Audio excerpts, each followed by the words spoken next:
Hello and welcome to the Comic Conspiracy, episode 530 for the week of January 9th, 2022. My name is Ryan Higgins. Who's here with me this week? Brock Sager.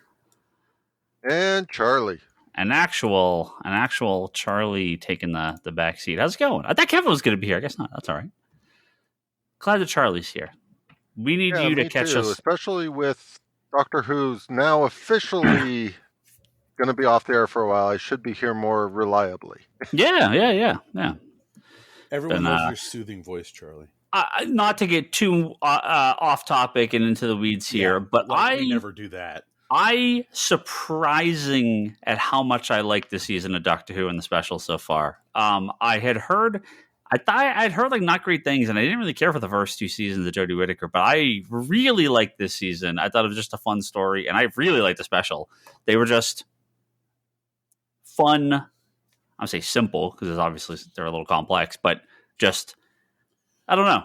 Return to some classic Who tropes, I guess. Yeah. So for the most part, I liked Flux. The only thing that got me was the way it ended.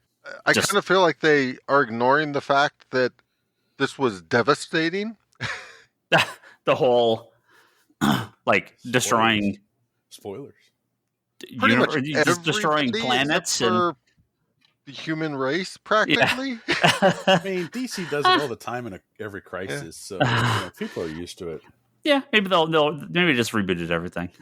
Oh, I'm fully expecting by the end of the specials they have planned, they will have reset the universe in some way because sure. You can't exactly leave Doctor Who in a super small pocket. Right. No, it's really weird to me that they kind of just transitioned away from that fact. It's almost like they don't bring it up, and it's just like, but if you don't bring it up, it didn't really happen, right? Apparently. Well, we got some comic books here to talk about. We got our sales. We get our single issue sales from 2021 to talk about here. But I know Charlie has been was not here last week when we did our kind of top picks for 2021 and kind of look back, favorite stuff we read and watched during the year, comic book related. Charlie, if you want to, you could start us off here if you've got some kind of fill in for the end of last week's episode. So comics, movies, comic book movies and TV shows, and then some comics you want to talk about. I know you're not really reading too much current stuff, but much like Scott, who we talked about some of his classic collection purchases. If you've got some key collecting. If you've got some omnis to talk about or something. I mean, I'm kind of all over the place. Like this year, they put out the Absolute Planetary that was basically an omnibus in one volume, so I was super excited for that. And finally had all the crossovers, which was like my big gripe with the other versions of it. And they finally put out the Batwoman omnibus that was solicited for like 2 years or something. Yeah. Batwoman and Batgirl finally came out this year. Yes. Batgirl just came out the other day. I guess technically Batgirl came out this year. It came out. It's the Burn came out this past week. Yeah. Yeah, but the Gail Simone Batgirl also came out this year, which was a great omnibus. At least I think it was. All years blend together at this point. A lot of good X-Men omnibuses came back into print or were printed for the first time. That made me really, really happy, as well as like the Amazing Spider-Man reprints and stuff started up this year, so I was able to fill in a few omnibus holes there. Our shelves are bursting at the seams of new omnis. We sell a ton of them, but they are cranking out the reprints, which is great. Yeah. And that's actually one of the things I really like about Marvel and the omnibuses is I feel like when they decide they're going to put out a volume 5 of some omnibus, they make sure the volume 1 through 4 are available. And if they're not, they do reprints to make sure that when they put out the 5, you can still catch up. And that's one of those things that I really, really applaud because it drives me nuts when it's like, well, I really want to buy this one, but I'm missing number 2. And number 2 goes for like $600. Yeah, exactly. Right now, so just to sidestep for a moment, like my number 1 X-Men hardcover that I really need to come back into print right now is the Felix Covenant. It's funny because I didn't buy it for the longest time because I have a lot of that content in some of the other books, but not all of it. And that is like my whale currently. Like every time I look it up, that book is going for way too much money, like $500 or whatnot. Good and lord. It's just a normal like $50 hardcover.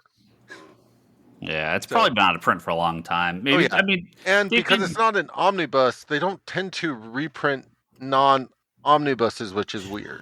Well, so they just reissued the Ultimate Spider-Man Volume 1 omnibus, right? And I had people asking, they're like, oh, are they going to start putting out the hardcovers again? And I'm like, I don't think so. No. I think this is all you're getting, at least for now. The thing that I find funny about that, and I mean, this is a really simple sort of funny about that, is they've put out that omnibus before. This is a reprint.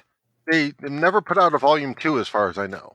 Right. I think they're going to, though. Oh, yeah. I'm sure at this point they're going to because, the Ultimate Spider-Man hardcovers go for a lot of money. Yeah. Like another one of those that just went kind of crazy considering how much they kind of petered out in terms of sales. Well, they also, the soft covers have been out of print for a while as well, haven't they? Yeah. But no, there's so many good books, and I'm not sure how much I talked about this, but I really am trying to kind of live within my space for books. I fail miserably. Like I have stacks of books all over the place still, but I'm trying really hard not to grow the collection as fast as I have in the past. It's really fucking hard when they keep putting out good books. And it's funny because for the most part, I'm not looking at any of the more recent stuff they're putting out. Like, there's nothing on my list where it's just like, oh yeah, this book was published 2 years ago. No, it's all the like, oh, they're finally putting out the volume 5 of Claremont's X-Men, and they're finally putting out another and it's all the older stuff. But yeah, I picked up maybe a few too many omnibuses on that DC clearance list, so I'm like, uh-oh. Yeah. I made shelf space. Now that shelf space might be gone. Yep. A few of those New so 52 fast. ones started making my shelf burst a little bit with like Justice League Dark and...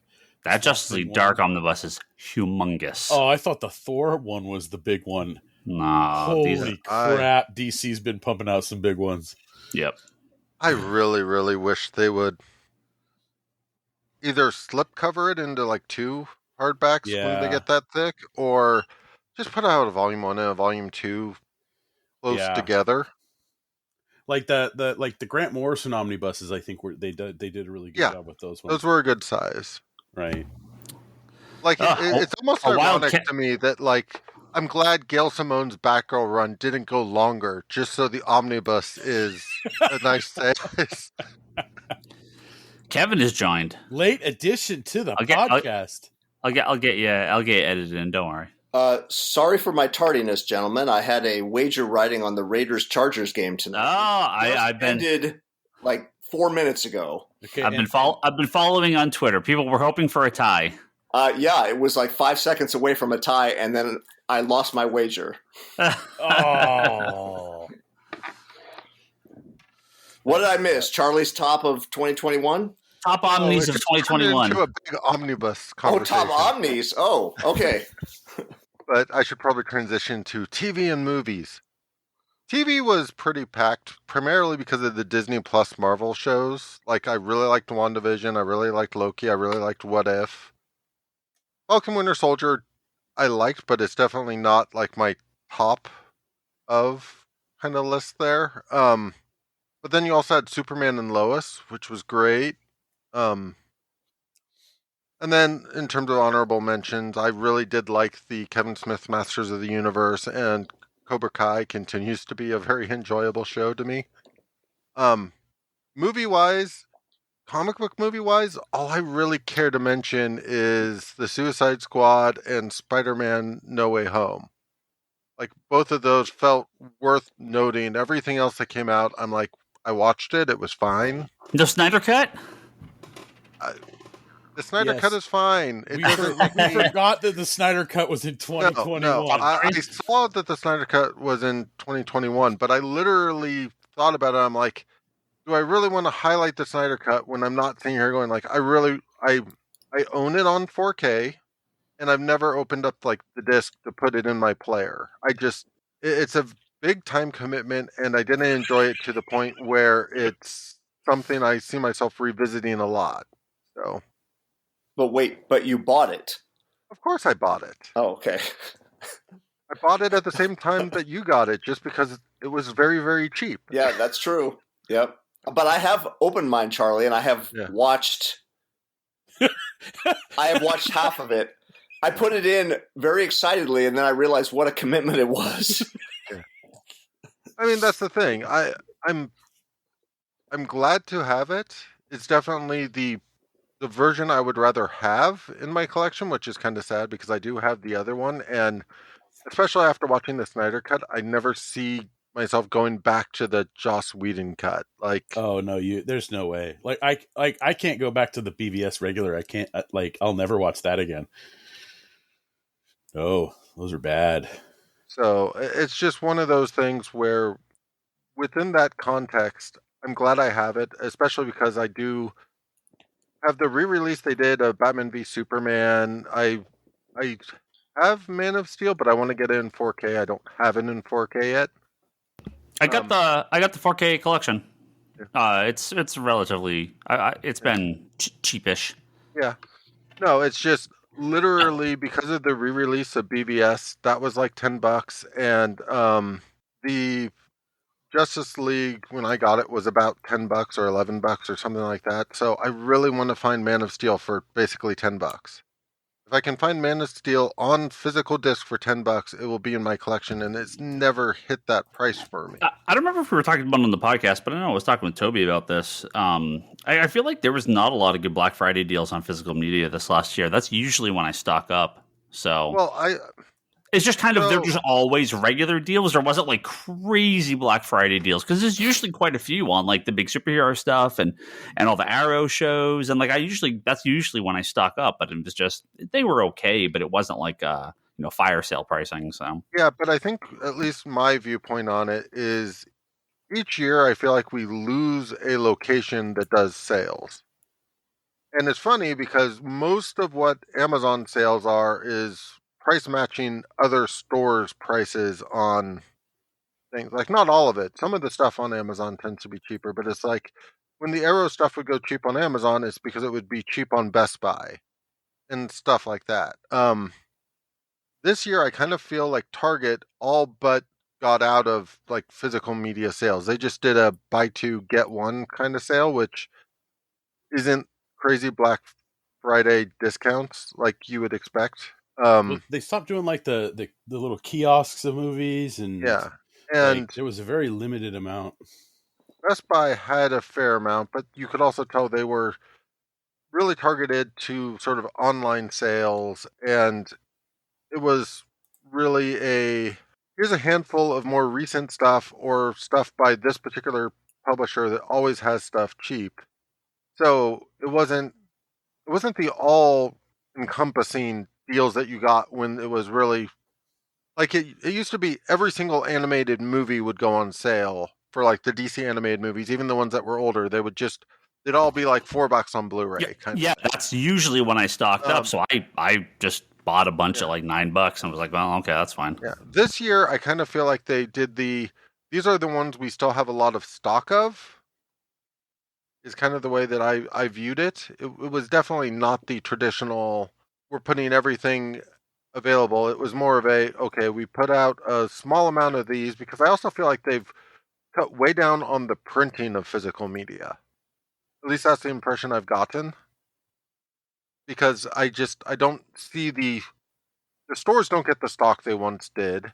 I don't get the impression that like online they're stocking a massive amount. They're just sort of knowing that they can order it and that kind of stuff in general.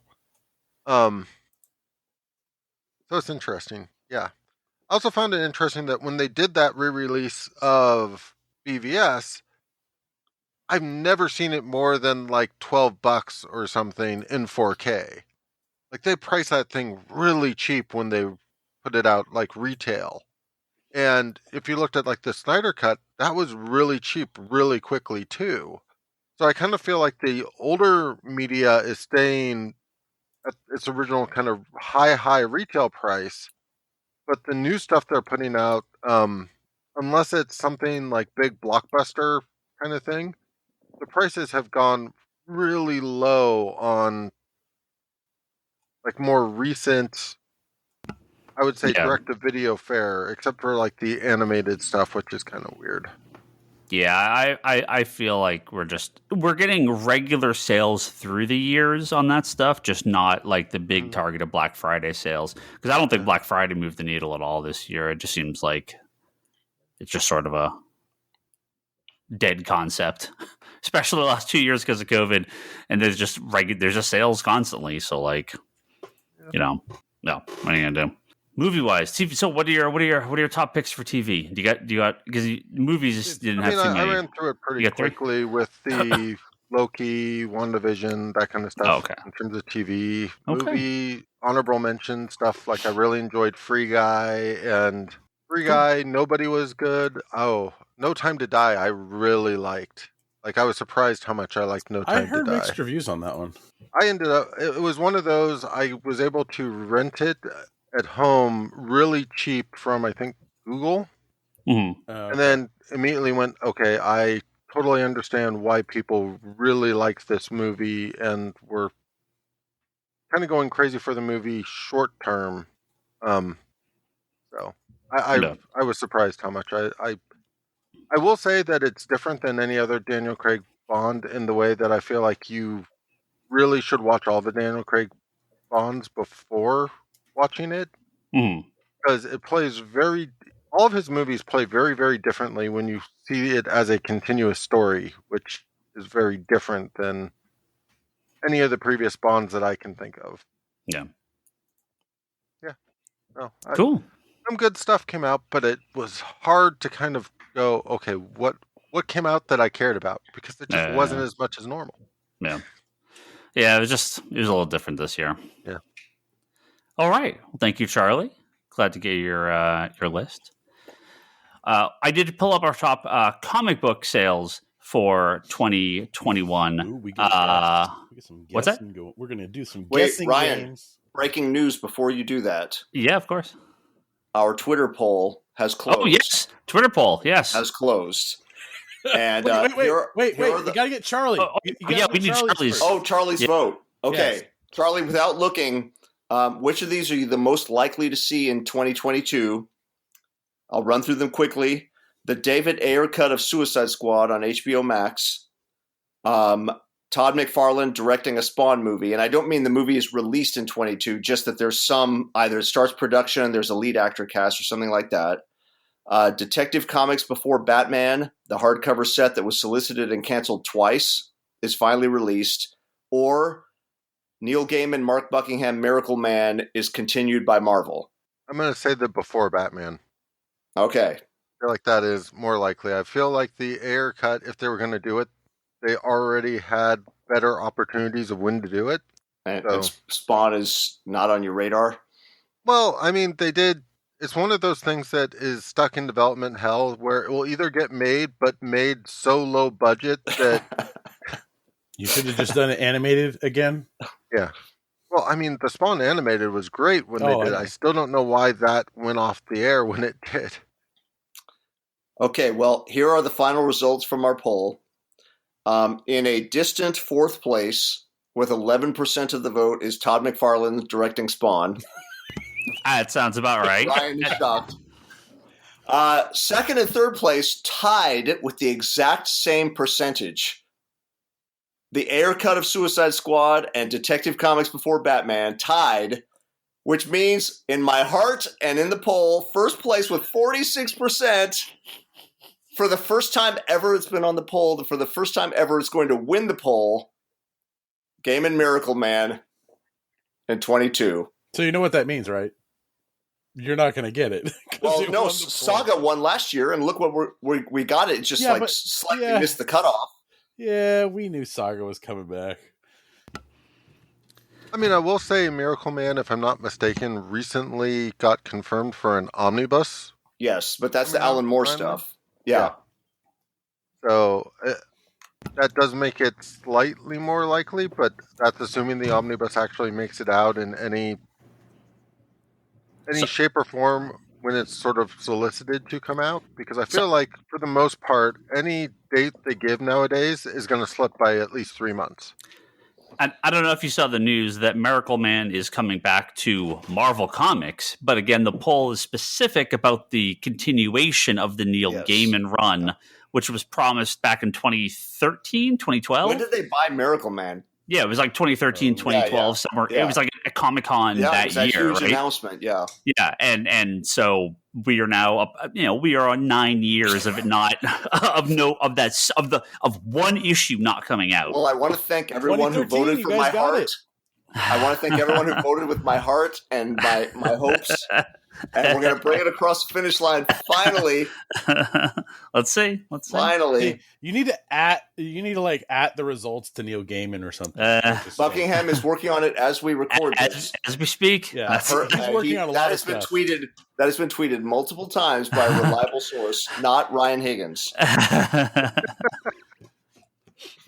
So actually, I was wrong. I have our comic list, and I actually have our trade list too. So we can go through both of these guesses. Yeah. If you guys want to try to guess our top selling, and I'll give some hints.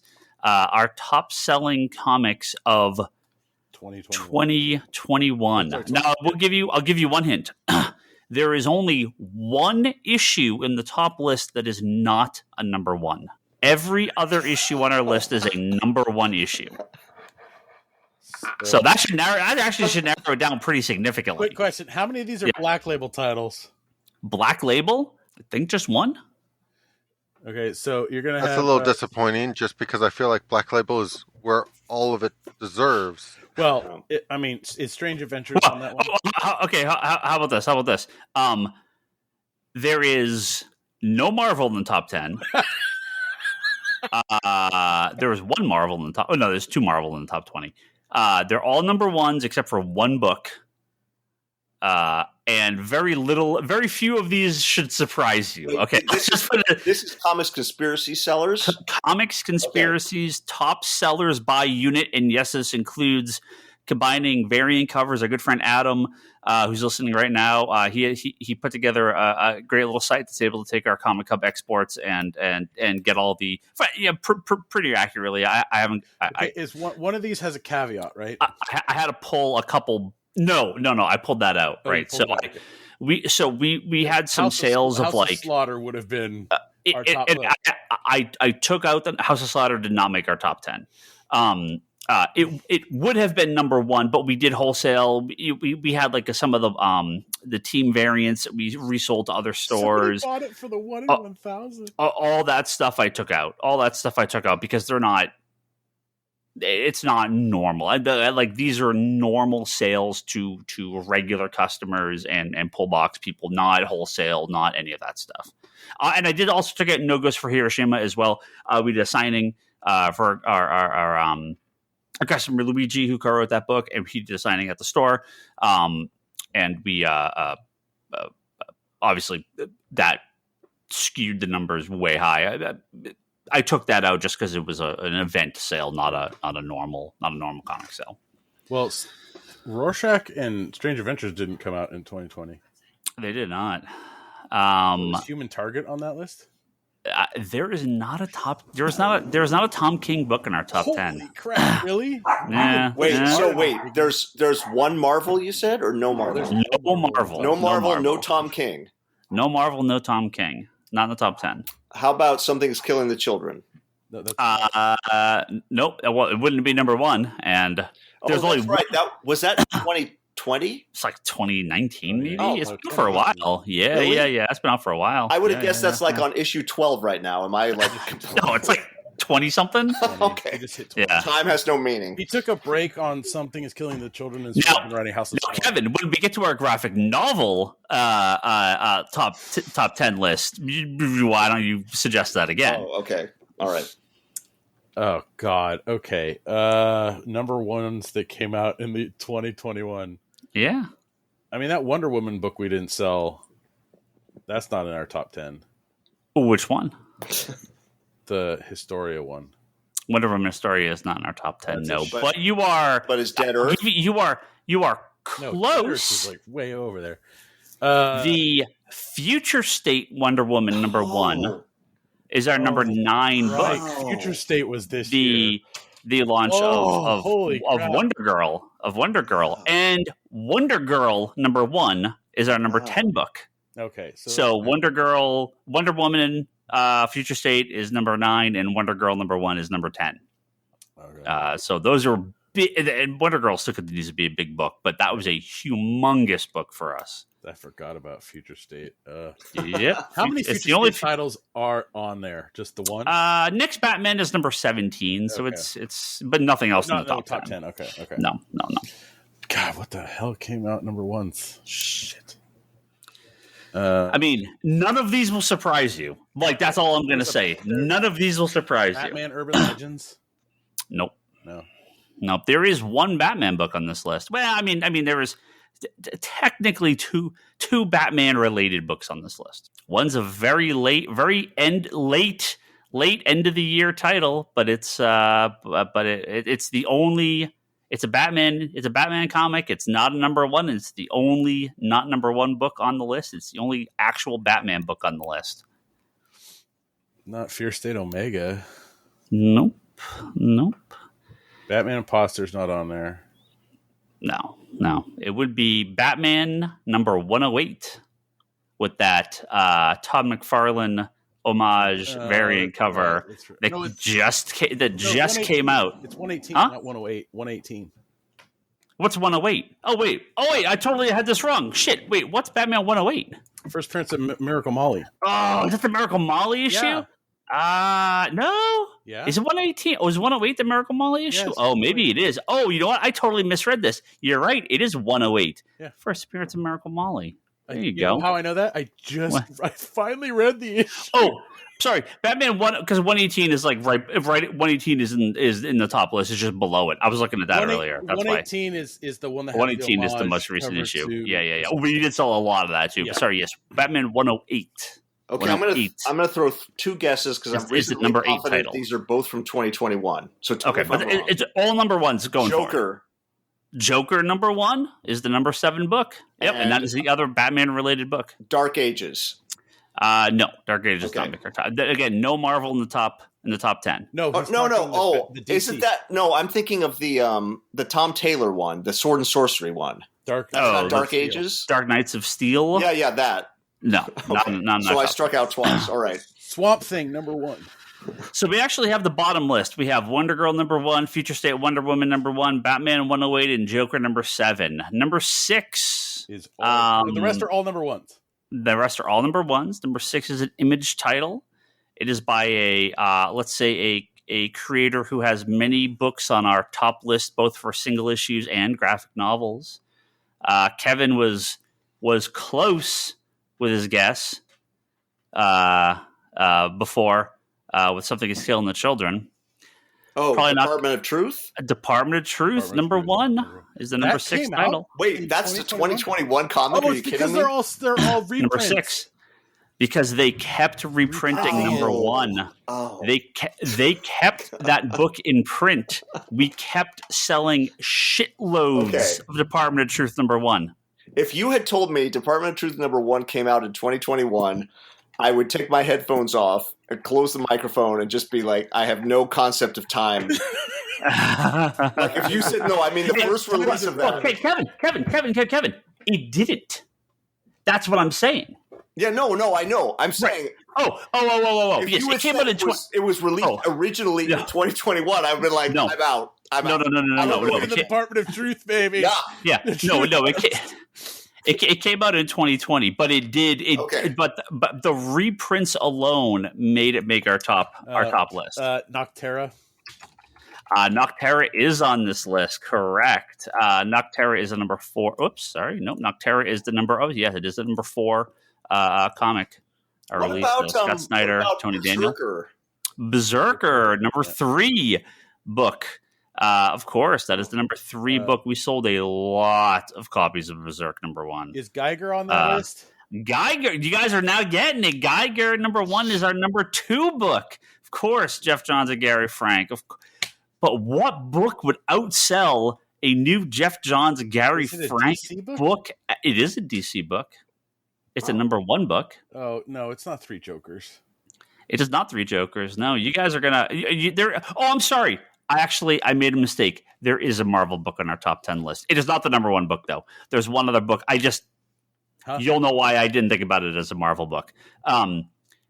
But you're on your way to the number one book. You're so close. Star Wars High Republic something. Oh, there you go. Star Wars High Republic number one is our number 5 book of the year. Correct, Brock. You got the Marvel book. Number 1 book of the year, DC book, arguably by the biggest creator in comic books right now. New series. Not Tom King. New launch. New characters. Miniseries. Oh, is that Infinite Frontier? Infinite Frontier is number 16 on the list, not number 1. What would be our number 1 book? Not a superhero book. Rorschach? Nope.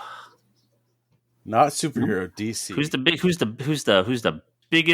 biggest selling name in comic books? Who wrote a book for DC? It's not Batman. It's one of the only other books he wrote for DC in 2021. It's a number 1 book. It's a Black Label book. Oh, this is the Black Label book. Yeah. It's not the other history of the DC universe. Is it one of those Joker and Harley books? No. What's that? Is it one of those Joker Harley Black Label books? No. Jesus. Charlie, step in. Come on, save us. Knight? We're floundering. No, if I actually paid attention at all to what books came out this year, I would. I can. It is. I mean, I can tell you the thing that's gonna spell it out for you. Is it one of many books in the name and in the new lineup of names that are now full sentences as a title instead of just a comic. What would be the number 1 best-selling DC comic of 2021 it was not a superhero book? Brock, there's only one answer to this. How do you not have this? By James Tynion. What fucking book did he put out this year? He did shit. He did Batman. He did Robin's Black Label book. What the fuck? Yeah. What the fuck Black Label book did he do? Come on, son. Jesus Christ, give me a second. Look, if you were going to go on a vacation, what type of place would you like to go on a vacation? Oh, the nice house on the lake. Yeah, if you wouldn't be nice to go to a nice house on the lake. Huh? I didn't even read that book. You didn't read Nice House? Oh, I thought you read Nice House. Yeah. Yes, Nice House on the Lake, number 1 is our That was your best-selling comic of the year? Best-selling comic of 2021. It went to like 3 prints, didn't it? Nice House on the Lake, number 1. Yeah, between multiple printings. Well, we sold a fuckload of number 1 first print. I mean, I ordered hundreds. Like, yeah, it's a big book. Wow, that's awesome. Just for the industry, I mean, aside from the store, it's awesome that would you call it a horror book? Yeah. I mean, look, it's tiny and it's on number 1. It's a ton of speculation. Right. It still sells well. Like, I mean, it actually outsells Something Is Killing the Children for us, like Single Issues and Department of Truth. Like, yeah, it does really well for us. But but number 1 was big. It was big, yeah. Big. You know how I knew what made me guess Berserker was the train that I ride. I'm often reading graphic novels on the train. Yeah. And a conductor who always passes by, I mean, we know each other at this point. He always like, oh, cool. How is that? Blah, blah. Talks about the Marvel movies, but he never, ever talks about comics, ever, except the one time he brought up, hey, have you read that new Berserker comic? Yeah. So obviously it's out. It's like filtered out beyond just a comic store audience. That book has had a lot of media attention because they kickstarted the graphic novel, like the hardcover collections. Yeah. Before the book ever came out. So people kickstarted to get a hardcover after 6 issues had come out. And they did multiple versions of this hardcover and stuff like that. Not to mention Keanu Reeves being attached to it. It was huge. But no, it's not a bad book. It's actually a good, decent read. I've enjoyed it. So now, Adam has done some fun stuff where not only are we able to merge variants on here, we're actually looking at full series sales for a title. Cover artists that are listed in the title. Most cover artists are now listed in the title when it's a variant cover. And even not all covers, but even plenty of main covers as well. But then we also have our single issue sales simply by simply by comic, regardless of variant cover or anything like that. And actually, something very interesting happens. So I want to go through a couple of these. For the total comics we sold in 2021, that was part of an ongoing, or that was part of a series. Some of these were already on this list: Department of Truth, Star Wars: High Republic, Joker, Batman. Obviously, these are 4 of our top 10 selling books. Just at the amount of comics we sold. But there's other books on this list that none of these made our top list. However, when you combine quantities sold across all released titles in 2021, they are on this list. Top to bottom, 10-1. Batman Fortnite 0 Point is our number 10 book by just units sold across the entire series. So that was just a mini series and the one shot, and it was already in our top 10. I can understand. I can see why number 1 didn't. We didn't have enough copies. We didn't have enough copies, and we did not have. They didn't get the second prints out fast enough. It's up there, but it's not. We did not sell enough total because we just did not get enough copies up front. Number 9 is Justice League. Again, very consistent seller, double ship for most of the year. Number 8 is Rorschach. So there's your Tom King book. Again, very good seller all year long, just no single issue topped the charts. Department of Truth, number 7. Number 6 is X-Men. Again, all good selling issues. Just we didn't have any, like, one issue did shoot way up. Number 5 is Star Wars: High Republic. Number 4, again, no real surprise here, is Batman Catwoman. Maybe our second or third highest selling regular DC title, meaning our second or third highest selling title period. Well, I think wasn't that one on the list last year for number 1? Maybe number 1 must have been last year. 2020. I can't remember when number 1 came out. Because that book has had a couple of delays, and I know it hasn't. Yeah, it came out last year. It came out in 2020. Number 3 is Joker. Number 2 is Batman, and number 1, again, really should not be surprised. No single issue broke into the top charts. However, Amazing Spider-Man is our best-selling comic by units released in 2021, because they're pumping out for a month. It's weekly now, so yes, it is obvious. Amazing Spider-Man, will be our our best selling series by units. Now, again, this is not. But it's not a huge jump. Is it from 2 to 1? It's a decent amount. Yeah. We saw a shitload of Batman, but Spider-Man just comes out so much more frequently. Yeah. And there's a ton of it. You have like what, 50 subscribers for Spider-Man, but 60 or 70 for Batman? Oh no. It's like double that. But Spider-Man just comes out incredibly incredibly. That's weird. There's a few of these I don't know. So they're on the combined list because it usually is taking last names. There is Campbell. I'm assuming that's J. Scott Campbell, but it's not always J. Scott Campbell. That's one of the problems with the way some of these they list artists. So I'm going to take a few of these off, but again, should be little surprise who's in our top lists for. Again, these are cover artists when they are credited in the title of the book. It is a common thing now for artists to be credited in the title field. It does not include everything that they've done in the year. They could be other covers that they did that they were not credited in the title field. It's just pulling from that data. But this does cover the vast majority of variant covers. And from the bottom up, I may be one short here because I'm going to skip someone because I don't know who it is. Again, because I don't think it's I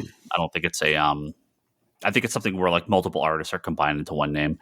Josh Middleton, number 10 spot. Greg Capullo, Derek Chu.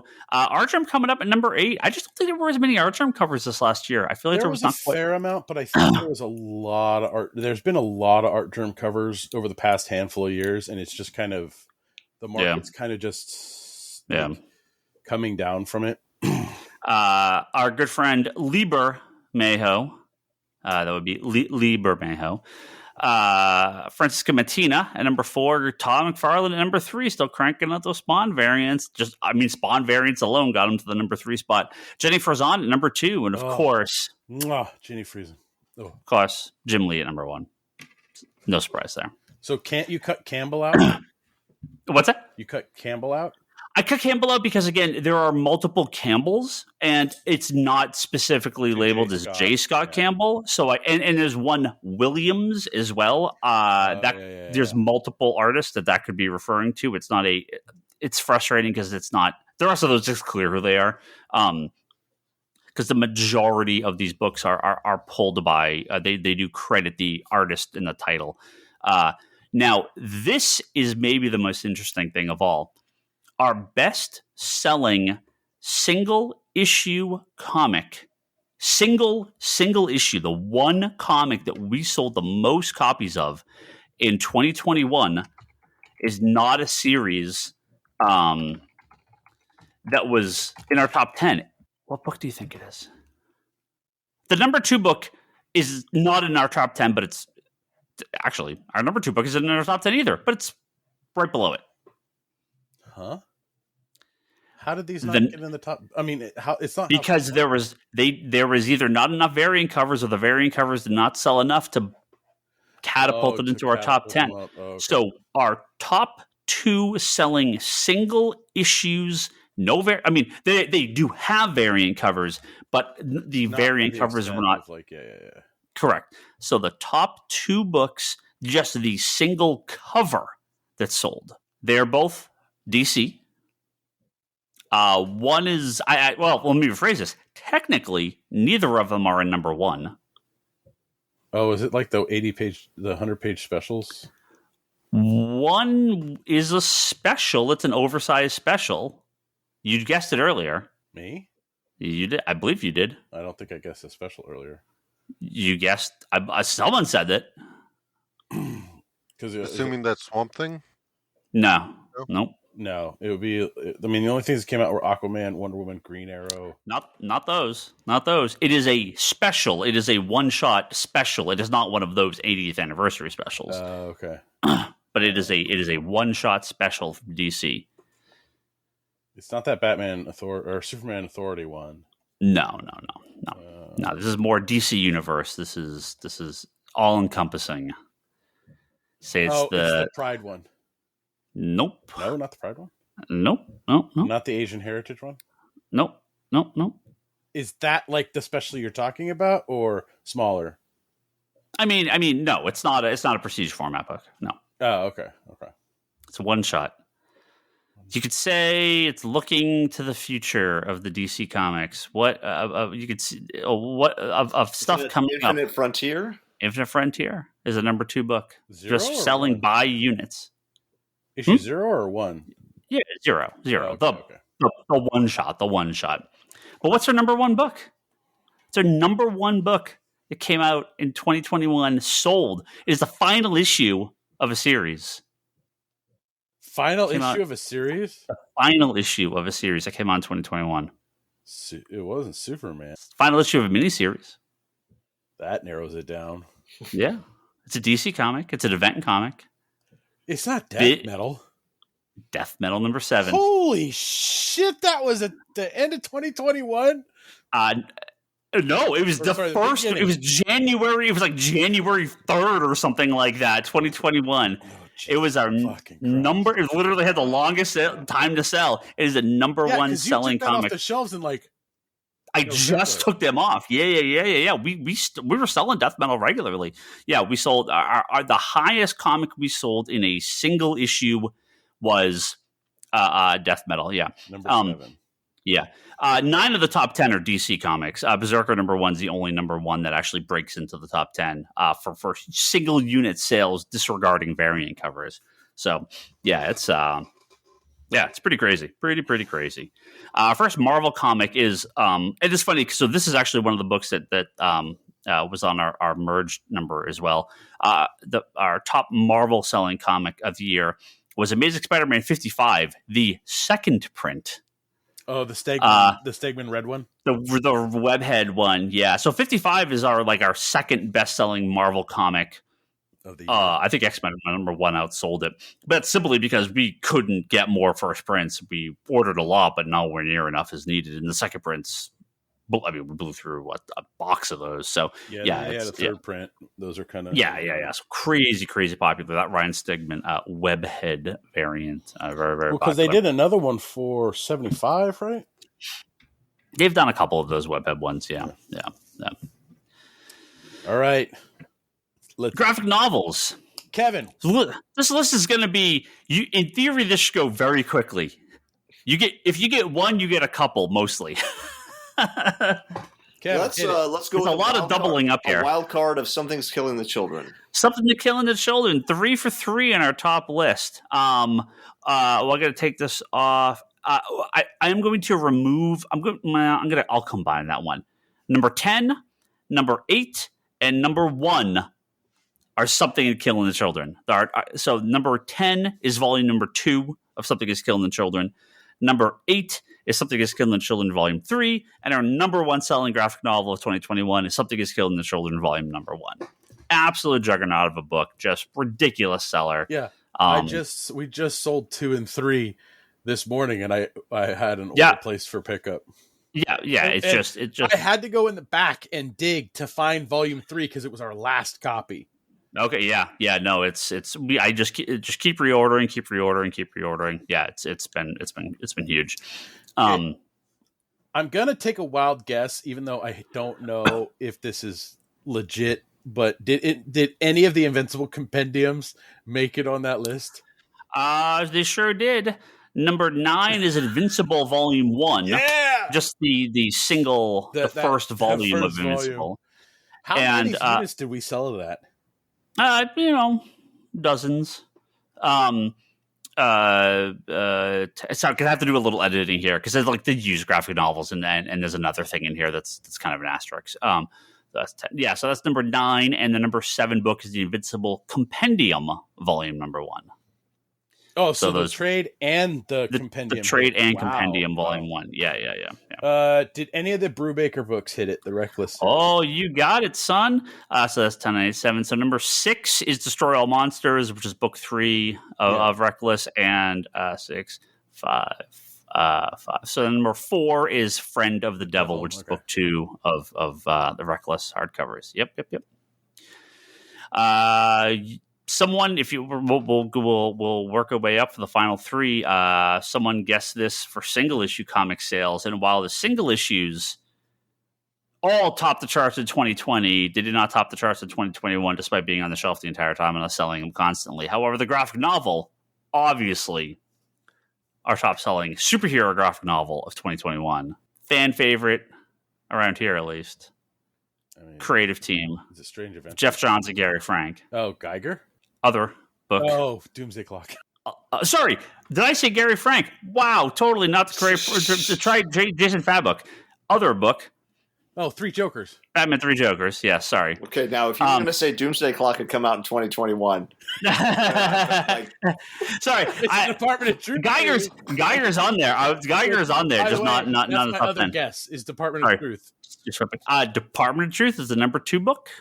So there you go. Something is Killing the Children, number 1. Department of Truth, volume 1, number 2. So we only have one left? Yep. And number 1 was in our top 10 list. It's an Image title. It's a volume 1. It was in our top 10 list. Got it. The comic was in our top 10 list. Well, there's guys. Got a nice stack of them at the front counter with a signed book plate. Keep selling them. Nocterra Volume 1. Now, we did actually pull out the Nocterra. We got the Special Edition Volume 1, which is technically a graphic novel. So I pulled that out. I pulled out the used graphic novels. Yeah. Minecraft Volume 1 was our top-selling kids book of the year. Sold quite a few of those. Monstrous, number 6 is on here. Berserker Volume 1. Death Metal. Strange Adventure. I mean, we would have had more, but we sold out, and I didn't get it back in stock before the end of the year. And that came out end of the year. That came out like the second to last week or something of 2021. Both that and Rorschach came out in the same week. Yeah. Sold a bunch.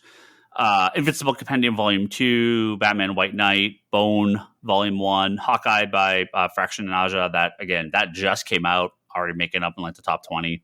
Injustice Gods Among Us Year 1. Like every day I was working virtually. Yeah. Injustice Gods Among Us Year 1. Rascals on here, which is a really cool. It's a kind of a all ages, kiddish friendly little small hardcover book about a little cat. I just put it at the front counter. We just sell it constantly. It's a fun little book. Marvel Meow. I was like, it was like Instagram posts that they ended up putting it like in a hardcover. That sold a lot. Monsters Volume 1. Rorschach, again, also on here. So, yeah, those books blew through pretty crazy. Now, if we combined our graphic novels by series, a little different, but should be no real surprise in here. Number 10 is Avatar: The Last Airbender. Yeah. Number 9 is Saga. And I wonder if Saga will shoot way up this year. Bump with the compendium, like the compendiums and stuff like that. Yeah. Yeah. Get a bump. Yeah. Number 8 is Department of Truth. Number 7 is Monstrous. Number 6 is Venom by Donny Cates. His whole run, very, very popular graphic novel. Number 5, Batman, just the current series stuff, the Tom King and the other stuff. Number 4 is Nocterra. Number 3 is Invincible. Put these all down by one. Number 1 is Something Is Killed in the Children. Number 1 says Used. Used doesn't count. That's separate. Go back down to Mortal Hulk is the number 10 book. So lots of comics. A lot of comics in there. Sandman's number 17. I wonder if that's going to shoot up this year. I bet it will. It probably will. I'm sure we're going to sell a lot. I think the reduction was that pink line on that trade spine. Just. So that's some comics you sold in 2021. Look at that. Selling it's good. Comics, it's man. good times. Slanging Good times. books. Yeah. We had a couple little news stories too about. So I had a couple that were not related to the end of year stuff. We're gonna skip that. We're gonna. I'll skip a few of these till next time. Let me pull up because we did actually have a couple quick topics on end of year numbers here from both Comics Beat and Comic-Con. Let me pull these up here. I'm gonna put more Marvel titles in these lists. So no full lists with this stuff yet, just some numbers.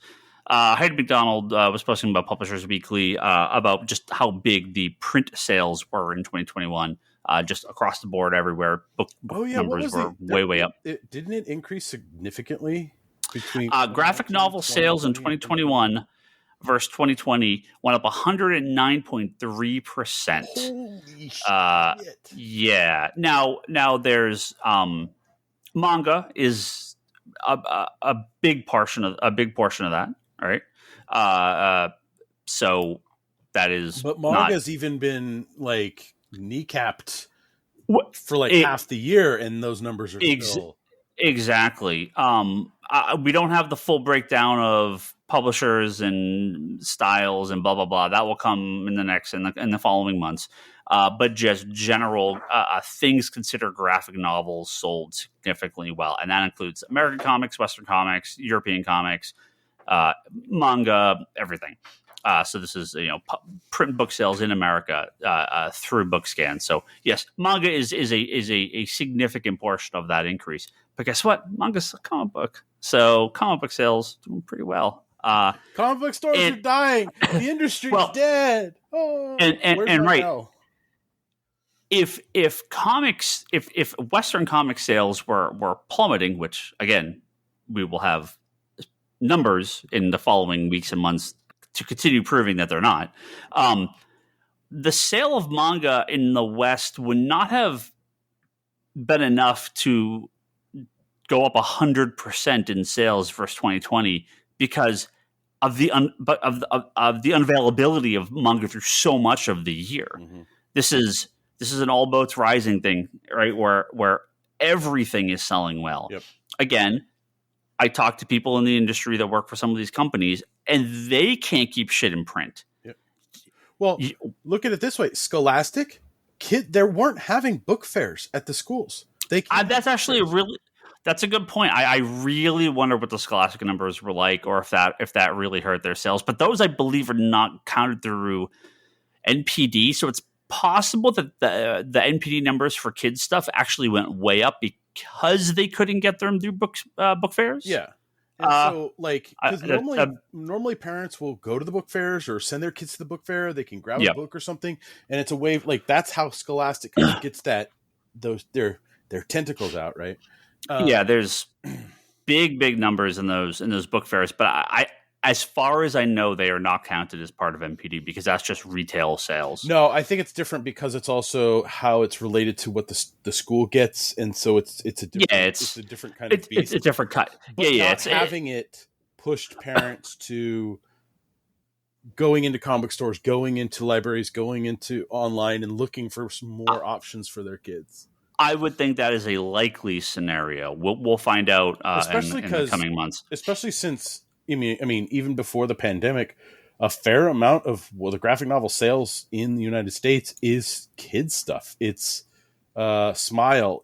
Or what's her name? I always forget her name. Yeah, Raina Telgemeier. Yeah, her stuff sells incredibly well. It's that stuff. It's Dogman. Kids are getting like Dogman, Catman, like Captain Underpants. Like that stuff is Captain Underpants. Technically not a comic book, and generally not on the comic book list because it's not a comic, but it is. I mean, it is very similar, and yes, it's a huge seller. It's like Diary of a Wimpy Kid, right? Like, yeah, again, not a comic, but yes, but they're not in those lists. But it is a huge crossover hit. Yeah.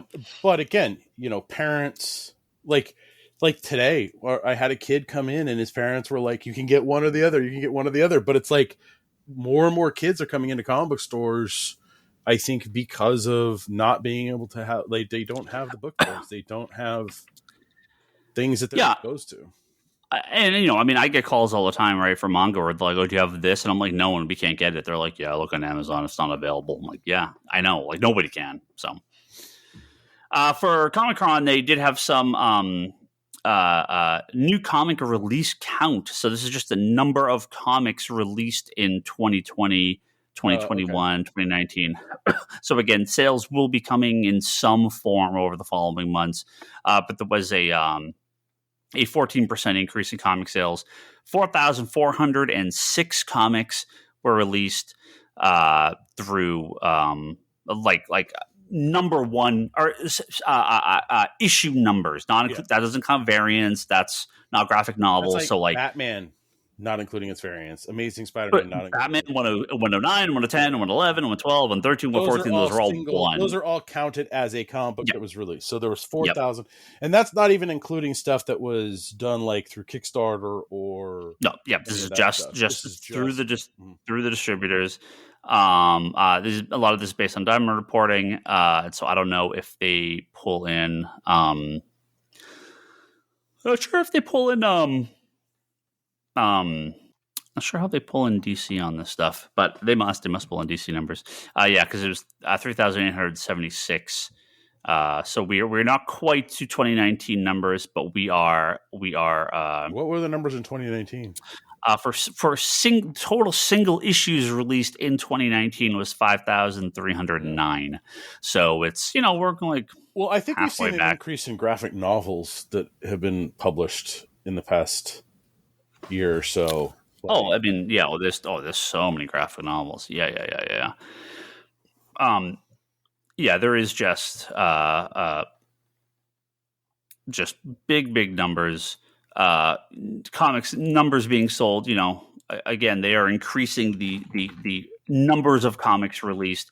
I guarantee you, when we get to the actual list of graphic novel sales, you're probably not going to see Marvel and DC getting anywhere near the top of the charts like DC used to. But I would not be surprised if Marvel sales rose just because more stuff came back into print.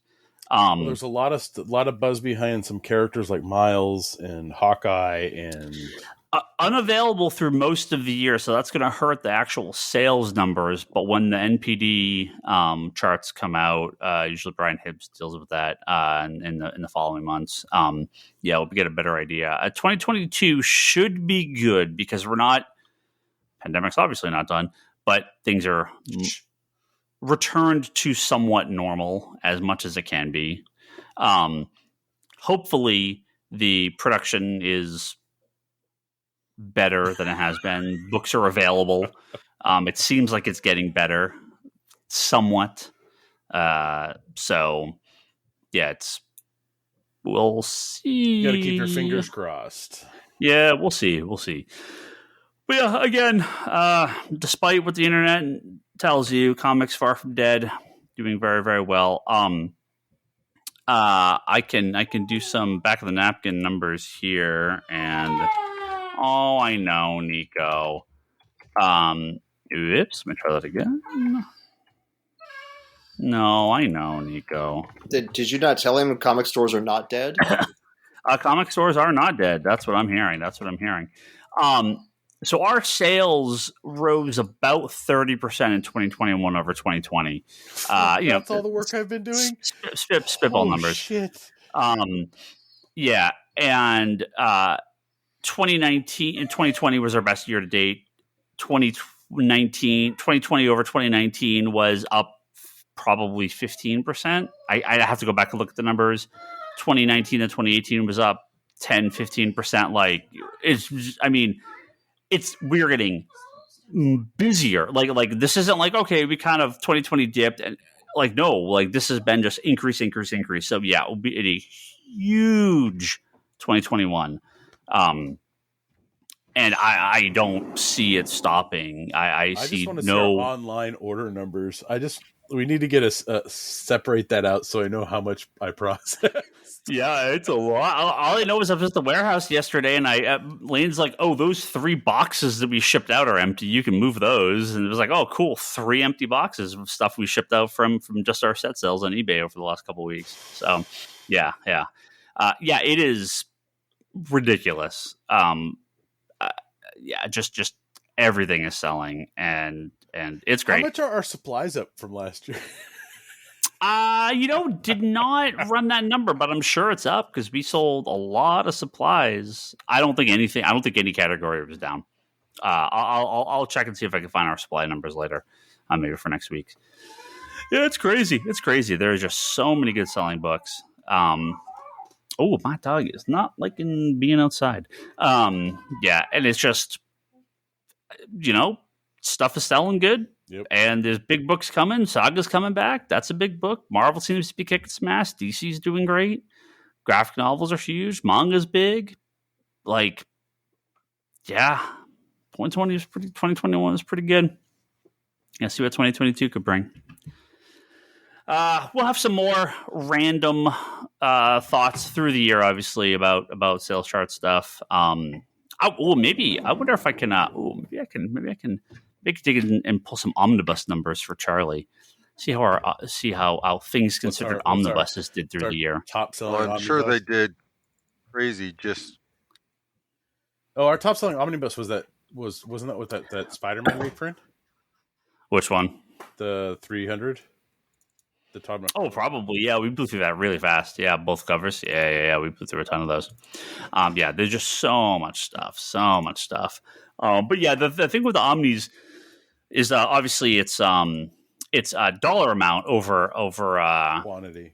Over quantity. Yeah. Well, but I mean, even then, from what I've been able to tell, you're like, it used to be that I would order an omnibus and I'd tell you to put it on the shelf, and then I'd take it after a week or two because you could always reorder it like that. Yeah. When we first started getting omnibuses at the shop, I felt like I had to kind of talk you into them, as it were, just because you weren't really getting them for the shelf. And then that slowly turned into, okay, you'd get one for the shelf and the one I ordered, and could put mine out if now needed. He's sitting there going, we need an omnibus spinner rack or shelf. I'm like, cool, we got 5 pre-orders for this Omni. Okay, I'm going to order 10 of this cover. We'll order a handful of each variant omnibus for $150 because they'll always sell because people will just pick them up. It's gross. I'm like, we got 9 boxes in the other day. Each box weighs 50 pounds because it's got 6 omnibuses in them. Thanks. I'm the one to process that. We had an entire long box of Omnis that came in the other day. I'm like, fucking hell, Jesus, my shelves, my poor shelves. Your poor shelves. Yeah. I have to get cybernetic arms at this point. All right. Very different compared to how it used to be. Yeah. Well, I think, the epics and the omnibus collections, to me, it's because there's now and a precedence of volumes coming. And And it's people the keeping stuff in stock, so reprinting things and making sure that like those key story arcs are still in print, like the rando garbage stuff, whatever you can print and deal with that at a later date. But like having key story arcs reprinted, the volume 1s reprinted, making sure that those things are constantly available in that Epic Collection format is really, really solid. And I think at least Marvel's been doing a really good job with it. So yeah, and stuff is coming back pretty regularly with the Epics and the Omnis for Marvel. DC obviously isn't quite done the same level, but stuff is coming back again.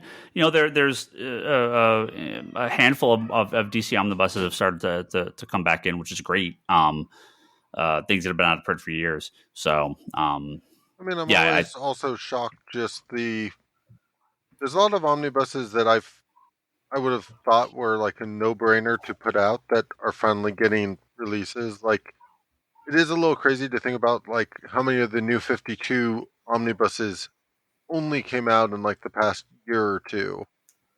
Yeah, they're just coming out now. Very delayed on some of that stuff. I think some of that's production, right? Like Marshall's waiting for that Demon Knights one. Well, yeah, I think a lot of it's production, like Batwoman and Batgirl. Those are solicited years ago. They're just they were pushed around for whatever reason. But yeah, now they're finally coming. What was our top selling toy? I didn't pull those categories. I can look at it later. That's changed because we do have more. Because it's not the case, and we're dealing with it like it actually registers the single item. Like, yeah, it's got to be either the Miles Morales or the Gwen Stacy or the Spider-Gwen figure. Yeah. It's got to be one of those two. I'm still waiting on we've got the Spider-Gwen back in, but we haven't got the Miles figure, the Marvel Legends back in. And when we get that in, we'll blow through that. I know it's going to sell a shitload when that comes back in stock. Some of those Marvel Legends figures we've done really well. The McFarlane ones have been selling really well, and they've been consistent.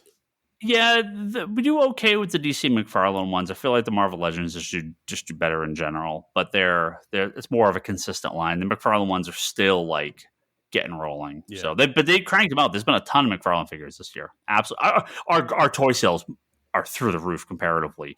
We never sold a ton, but now we sell a lot. So and that's even saying things when we had toy groups that we were ordering for back in the day. That was a little, that's a little different. That was like a side thing. That wasn't like full retail on the shelf sale. So, but no, the thing with those is like we were moving numbers on that one. It's like we might not be moving as many as before, but we're moving a lot more overall. Yeah. So yeah. All right, that's it. Thank you, everyone. Thank you for listening. Some more 2021 recap, the year that'll never end. Next week, we'll be back to our normal topics, regular episode. I'm sure we'll have some great stuff to talk about here. Thank you to our top tier Patreon backers, Joe Duff, Kelsey May, Craig Anderson at ClearPathCoaches.com, Jimmy Rivera at the Social Forum Podcast, and Talon Bray. Thank you all very, very much for your continued support of the Comic Conspiracy Podcast. And everyone that donates to us over at patreon.com/Comic Conspiracy. You can head over to Comic Conspiracy Podcast.com, Apple Podcast, and Spotify for all our previous episodes. And head over to Comics Conspiracy, that's comics with an S, .biz, B-I-Z. That's our website where you can purchase comic books from us. Brock will ship them out to you. Yep, I do. I'll be shipping out stuff. And we also have a ton of stuff up on our eBay store, so you can check that out as well. Yep. Just search for Comics Conspiracy on eBay. We're getting a lot of stuff listed up there. Stuff on there is kind of very random Silver Bronze Age, back issues, kids stuff, romance, horror comics. That's all that stuff's going to go up there. We got boxes of this stuff. Sets is the big stuff, though. Tons of comic sets, runs of books, miniseries, a bunch of issues in a row. Some cool stuff up in there. Fortunately, just don't have quite the space at the store for it anymore. But but it's all available on our eBay store. So you can go pick up on them there. And for your local people, that eBay stuff is available for local pickup. It is, yeah. No shipping required. Don't forget to check out spiritofbrock.com. Brock's blog, video pull list, unboxing videos is going to get back at it soon enough. Hey, when are you going to do the Shed unboxing video? What? Huh? Oh, yeah, my Shed. I have to actually get down. I have to call You need to call some people. You're going to unbox your shed and then fill it full of all the stuff that's sitting in our warehouse? Look, here's a full shed. Here's me moving. Will there be a video, Brock, of you assembling a shed? No. I'm having There will be a video of him unloading his collection from my warehouse and putting it in his shed and out of my warehouse, so I have room for more comics in the warehouse. You don't have shelves yet, so. Charlie, Brock's collection in the warehouse. Video of this now. Brock's collection in the warehouse is taller than Charlie officially, I'm going to estimate. Yeah. Hey, it's like Charlie with one of your kids on your shoulders. Okay? It's packed in there. Brock bought a 12-foot ladder, and he's like, "Yeah, we'll use this. I need to get to the top of my stack." Like, yeah. No, so he used to get to the top of the office in a bathroom. Conspiratedbrock.com. Wanderers of the Fourth Dimension podcast. Charlie talks all about Doctor Who on there. A little bit of a break now that no new Who, but we'll be back soon. And don't forget the weekly interview series Between the Panels at fanbasepress.com from Kevin Sharp. Thank you, Kevin, for great interviews on there all the time. And do not forget to check out leannehill.com. That is my wife Leanne's website. You can see all her artwork on there, and go to etsy.com/shop/LeanneHillArt. Buy some of her commissions or prints on there. If you're on Twitter, go to Ryan Higgins Ryan and follow me. Brock is Brock Sager. Toby is Toby XI. Get him back on one day. Charlie is Insanity and Chaos. Kevin is that Kevin Sharp, and the store is Comics Con Store. And don't forget to check out Geekbox. We'll be back this Monday for a new episode. And then Manga Machinations, our friends run a manga and anime podcast over there. Before we end, we were talking last week about comic book shows, and I actually got TV shows. TV shows. I actually got caught up with Titans. Okay. What the living fucking shit was in those last handful of episodes? Like I was saying at the store the other day when we were talking about this. What the fuck? I like Titans, but this season felt like it didn't kind of know where it wanted to go. Apparently bats have to fly things around in this universe or something. They just split up the team into like all these different stories, and it just didn't really. Doom Patrol came together. Yeah, it's on the list. I'm like, okay, I'm gonna hit Doom Patrol next. But I said Titans, and I was like, as I said the other day, Doom Patrol last week. Doom Patrol is very, very good. Very, very good. But yeah, I wanted to give my Titans finally watching update. Yeah, I still like it. I just this season didn't not quite. Oh, I found your scene. What's that? For season 3. It was a flashback to the stabbing in the nuts from season 1. So, okay. Just redo it. Just redo it. I'll take it. Okay. That's it. I will say this about Titans, just because for a show that has so many flaws, I sure love talking about everything wrong with it sometimes online. I like it. I remember having these long conversations with Kevin and Toby about like what was going on in Titans, and it's like I don't know any other show that just has me go, "What the hell are they doing next?" She works for Argus? What the fuck? Yeah, there's some weird stuff in that show, but I still like it. I'm out, man. Season 2, I'm good. The solution is make the Lazarus Pit rain. Yeah. You guys pay me when there's a Donna Troy spinoff, but otherwise I'm out. Make the Lazarus Pit purple rain, okay? Because, woof. Yeah, I definitely wonder if they got a big budget slash or something, because it felt like there was some funky stuff going on this season. But again, what are you going to do? I still like Titans. Anyway, thank you all very much. We will catch you next week.